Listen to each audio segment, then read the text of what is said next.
ഇത് ആന ഓടാതിരിക്കാനാണ്. ആന എന്തെങ്കിലും അടഞ്ഞു കഴിഞ്ഞാൽ തീവട്ടിയുടെ വെളിച്ചം കാണുമ്പോൾ ആന പിന്നിലേക്ക് പോകും എന്നൊക്കെയാണ് ഇപ്പോഴത്തെ ചില കമൻറ്റുകൾ.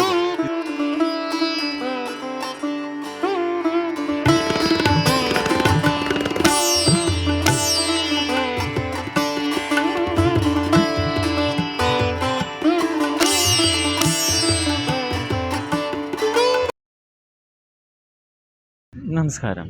പൂരങ്ങളുടെ കാര്യത്തിൽ ആനകളെപ്പോലെ, മേളത്തെപ്പോലെ, അതുപോലെ തന്നെ ചമയത്തെപ്പോലെ സുപ്രധാനമായ ഒരു സ്ഥാനമാണ് തീവെട്ടിക്കുള്ളത്. എന്നാൽ ഈ തീവെട്ടികൾ ഉണ്ടാക്കുന്നവരെ പൂരസമയത്ത് നമ്മൾ ഓർക്കാറേയില്ല. എത്രയേറെ ലൈറ്റിംഗ് സംവിധാനങ്ങൾ വന്നാലും തീവെട്ടിയുടെ സുവർണപ്രഭയിലുള്ള പൂരത്തിൻ്റെ സൗന്ദര്യം എടുത്തു പറയത്തക്ക ഒന്നാണ്. എന്താണ് തീവെട്ടിയുടെ പ്രാധാന്യം? അതേക്കുറിച്ചാണ് ഈ വീഡിയോയിൽ. ഈ തീവട്ടി നമ്മൾ പിടിച്ചും കൊണ്ടിരിക്കുന്നത് എന്തിനാണെന്ന് വെച്ചാൽ, ഇന്നത്തെ കാലഘട്ടത്തിൽ ആൾക്കാർ പറയുന്നത് പലരും പല രൂപത്തിൽ പലയിടത്തും വേണ്ടി ഇത് ആന ഓടാതിരിക്കാനാണ്. ആന എന്തെങ്കിലും അടഞ്ഞു കഴിഞ്ഞാൽ തീവട്ടിയുടെ വെളിച്ചം കാണുമ്പോൾ ആന പിന്നിലേക്ക് പോകും എന്നൊക്കെയാണ് ഇപ്പോഴത്തെ ചില കമൻറ്റുകൾ.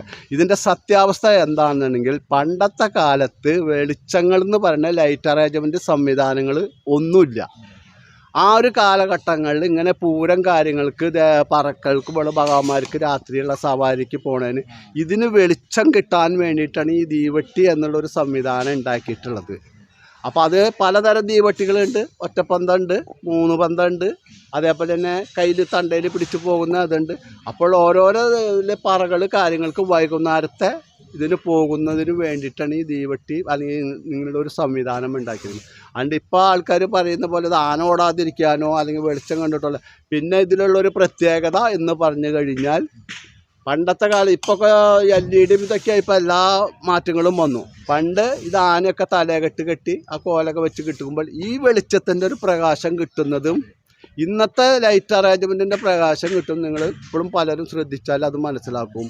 ഇത് ഈ കൈപ്പന്തത്തിൻ്റെ ഒരു ലൈറ്റ് ആ തലകെട്ട് ഇതിലേക്ക് വെക്കുമ്പോൾ അതിനൊരു പ്രകാശം വേറെ ആയിട്ട് കാണിക്കും. നമ്മൾ ലൈറ്റ് കത്തിക്കുന്നതിൻ്റെയും പ്രകാശം വേറെ വയ്ക്കും. ഇനിയിപ്പോൾ അതിൻ്റെ ഇപ്പോഴും അതിൻ്റെ ഒരു ചെറിയ ചടങ്ങ് 2 കിലോ നടക്കുന്നുണ്ടെന്നാണ് എൻ്റെ ഒരു ഇതിൽ. കുട്ടല്ലൂർ പൂരത്തിന് അവർ ഈ വിളക്ക് കത്തിക്കുന്ന സമയത്ത് ആ പൂരത്തിന് അവിടുത്തെ ലൈറ്റ് കംപ്ലീറ്റ് ഓഫ് ചെയ്യുന്നുള്ളതാണ് ഞാൻ കഴിഞ്ഞ കൊല്ലം വരും എനിക്ക് കേട്ടിട്ടുള്ള അനുഭവങ്ങൾ. അപ്പോൾ അതിൻ്റെ ഒരു ശോഭ അവരത് ശരിക്കും ആസ്വദിക്കുന്നുമുണ്ട്. അതാണ്. അപ്പം അതേപോലെ തന്നെ ഊരകം പെരുവനത്തും നടവഴിയിലും ചെറിയ ഇടുങ്ങിയ സ്ഥലമാണ്. അവിടെയും ചില സമയത്ത് മൊത്തം ലൈറ്റ് ഓഫ് ചെയ്തിട്ട് അവിടെ 18 വിളക്കാണ് കത്തുക. ഊരകം ഭഗവതിക്ക് 18 വിളക്ക്, 3, 18, 3 നിര കത്തും. അപ്പോൾ ഇതൊക്കെ ലൈറ്റ് അങ്ങോട്ട് ഓഫ് ചെയ്തിട്ട് കാണുമ്പോൾ ഒരു പ്രത്യേക അഴകാണ്. അപ്പോൾ ഈ തെറ്റിദ്ധാരണ ന്യായങ്ങൾക്ക് ഉണ്ടെങ്കിൽ ഞങ്ങളുടെ ഒരു അനുഭവം വെച്ച് പറയുകയാണെങ്കിൽ, പണ്ട് ഭഗവാന്മാർ ഇങ്ങനെ പല വഴിക്കും ക്ഷേത്രങ്ങളിലേക്ക് പോകുന്നതിന് വെളിച്ചം കിട്ടുന്നതിന് വേണ്ടിയിട്ടാണ് ഇങ്ങനെയുള്ളൊരു സംവിധാനം ഒരുക്കിയിരിക്കുന്നത്.